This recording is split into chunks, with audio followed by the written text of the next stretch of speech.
우리의 말이 신뢰받을 수 있어야 합니다.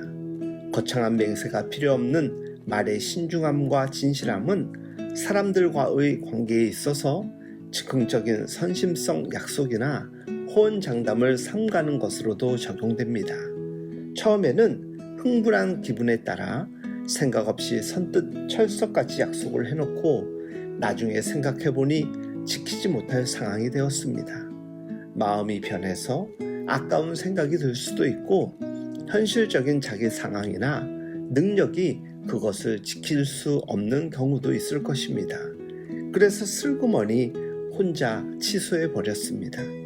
말이 앞서는 사람들의 경우 바로 이런 모습 아닐까요? 언제나 쉽게 호언장담하는 버릇을 가진 사람들이 있습니다. 특별히 나쁜 사람이어서 그런 것 아닙니다. 훈련되지 못한 신중하지 못한 언어의 습관 때문입니다. 특히 남자들 가운데 이런 사람들이 많습니다. 남자들이 본래 여자들보다는 허풍기가 많아서 그렇습니다. 그저 인심 후하게 쉽게 말부터 해놓고 봅니다. 결국 곤란해지는 것이지요. 그렇다고 앞으로 절대로 인심 쓰지 말고 인색해지라는 말이 아닙니다. 인심은 더 후해져야 합니다. 그러나 입 선심부터 먼저 쓰는 언어 습관은 반드시 고쳐야 한다는 것이지요. 물론 부득이한 상황이라는 것이 생길 수 있습니다. 그것은 설명하면 되는 것이지요. 그런 것을 문제 삼는 것이 아닙니다. 이것이 사소한 일인 것 같지만 이것 고치지 않으면 참 큰 문제가 생긴다는 것을 알아야 합니다.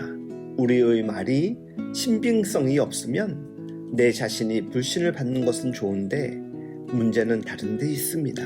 우리의 말이 불신을 받으면 우리 안에 두신 그리스도의 말씀이 불신을 받는다는 것이 심각한 문제입니다. 하나님의 은혜와 말씀이 그리스도인에게 맡겨져 있습니다. 그런데 그리스도인의 말이 사소한 일들에서 신빙성을 잃으면 사람들은 그들 속에 있는 하나님의 은혜와 복음의 말씀도 의심하게 될 것입니다. 다만 그들의 눈에 말쟁이로만 비치게 될 것입니다.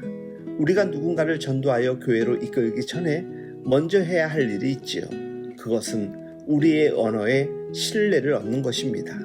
저 사람이 말하는 것은 믿을 수 있다는 신뢰를 얻을 수 있어야 합니다. 서로 단순하게 믿고 사는 삶을 살고 싶지 않습니까? 자기 마음에 평화가 있는 사람은 다른 사람들과의 관계에서 자유를 누릴 수 있습니다. 과도한 무게를 실어야 할 필요도 없고 거창한 언어로 신뢰를 담보하려는 부담을 가질 필요도 없습니다. 다만 단순하고 진실한 말이면 족합니다. 주 안에서 사랑하는 여러분, 우리의 말이 모든 사람들로부터 신뢰를 받을 수 있기를 바랍니다.